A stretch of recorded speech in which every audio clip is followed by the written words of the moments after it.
it's time to go. I hate to leave, but I have to go. Into the woods, it's time, and so I must begin my journey.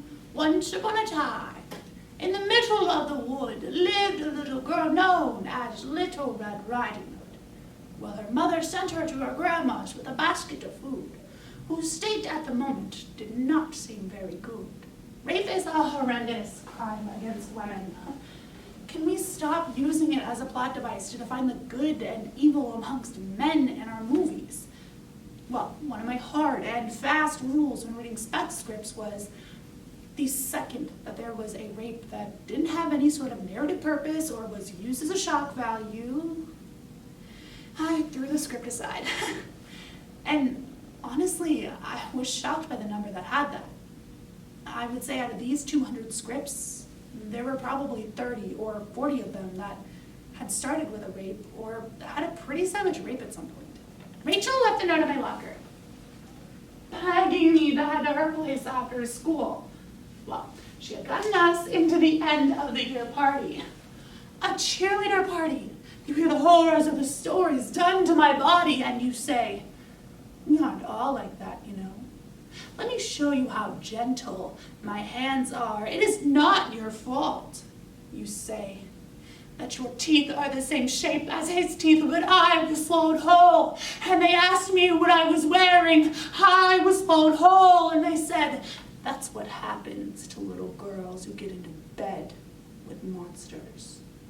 Into the woods, and who can tell what's waiting on the journey? Into the woods to bring some bread to Granny, who was sick in bed. Never can tell what lies ahead. For all that I know, she's already dead.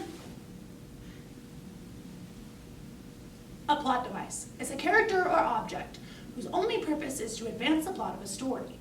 Far too often, the portrayal of a character being assaulted is used as a plot device.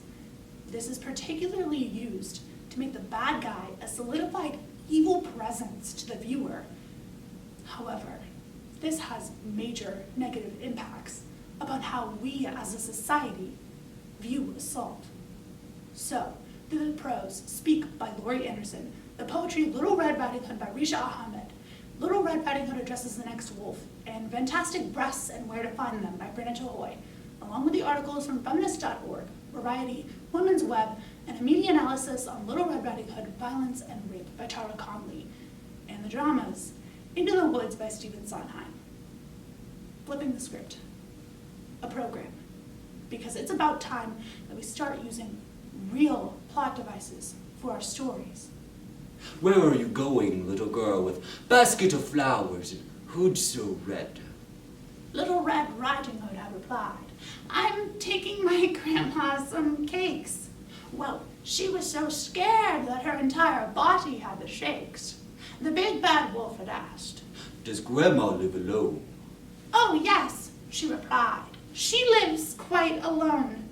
The wolf had said farewell, and in a voice so cruel and wild, thought to himself, I will gobble the grandma first and lie in wait for the child. It's become shorthand for backstory and drama.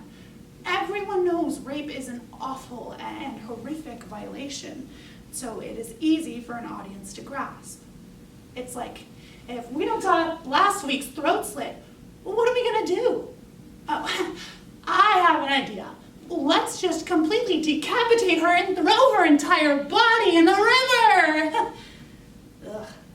It's become some sort of weird pornography.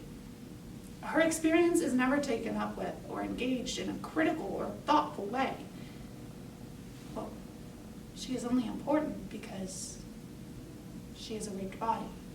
Imagine each victim an acrobat. Her sanity, the balancing act. We never expect to see her cross the wire. Our response is the unveiling safety net. You weren't just violated, we tell her. You are an empty museum, a gutted monument to what used to hold so much worth. It looks like 24/7 live streaming, reminding me that a man is going to do what he wants with my body, whether I want him to or not. That my voice only has one use, and it is not to speak. That a man is most powerful when he has a woman by the hair, The party was a couple miles out of town. Most of the people just hung around the edge of the lights.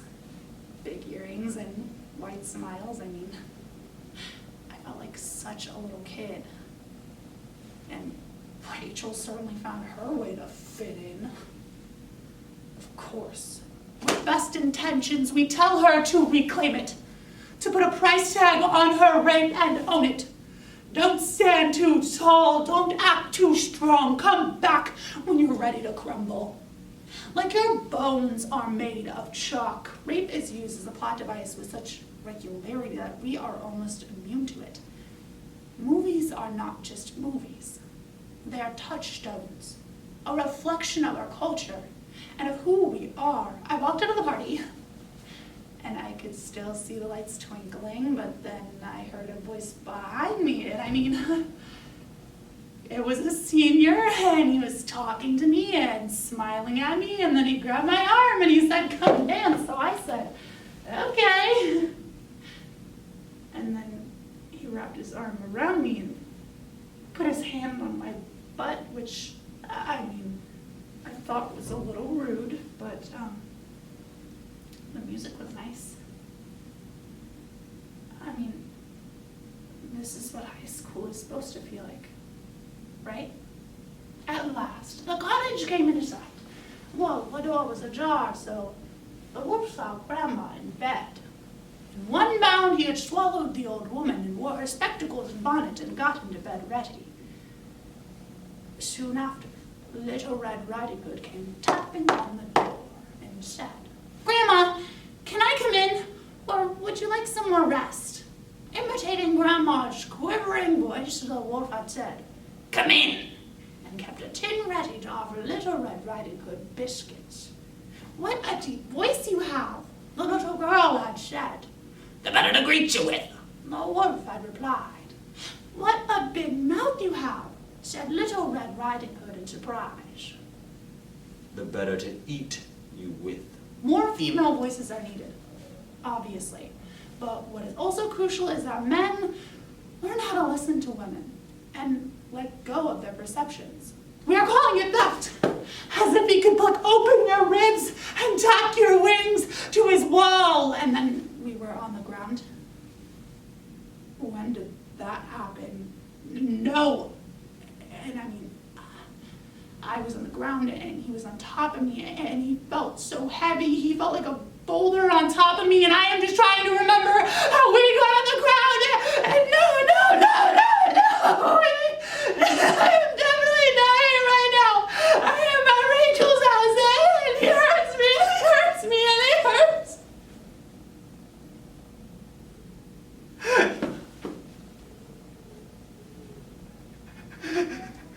Little Red Riding Hood, like constructions of rape victims in contemporary discourses of law and media, was in unauthorized territory.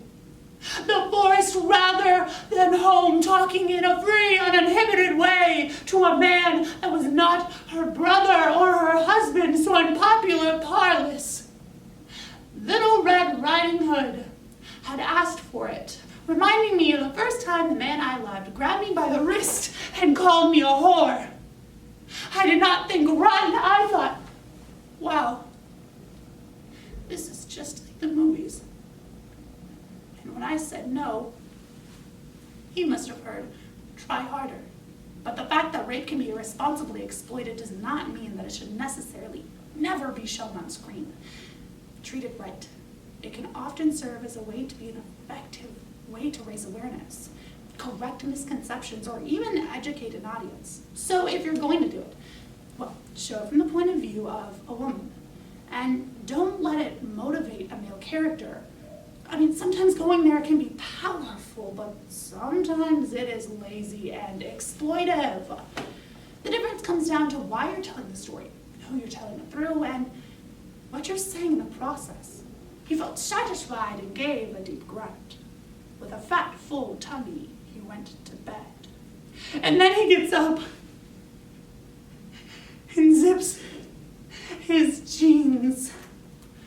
The theatrical exhibition community needs strategic and straightforward thinking and a partnership from studios. The need to live, love, and laugh and cry together will be more powerful and needed than ever. We have to start writing new and more accurate stories.